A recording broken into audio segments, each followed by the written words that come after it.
To AVR news. వార్తలు చదువుతున్నది రిజ్వాన్ అహ్మద్. తిరుపతి జిల్లా వెంకటగిరిలో ప్రతిరోజు నిర్వహించే వాహన తనిఖీల్లో భాగంగా గూడూరు తిరుపతి హైవే వల్లివేడు క్రాస్ రోడ్లో వెంకటగిరి పోలీసులు వాహనాలు తనిఖీలు. ఈ కార్యక్రమంలో ఎస్ఐ మాట్లాడుతూ స్కూలు, కాలేజీ బస్సులు, ఆటోలు, ఇతర వాహనాలు తనిఖీలు చేసి అనుమతి లేకుండా తిరుగుతున్న వాహనాలకి పెనాల్టీ వేయడం జరిగిందని తెలిపారు. ఈ కార్యక్రమంలో ఎస్ఐతో పాటు పోలీస్ సిబ్బంది పాల్గొన్నారు.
సుబ్బారావు.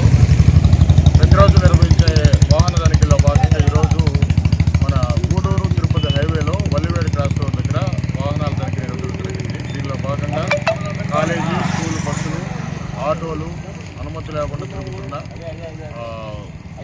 కొన్ని వాహనాలు తనిఖీ చేయడం జరిగింది. సరైన పత్రాలు లేని వారికి పెనాల్టీ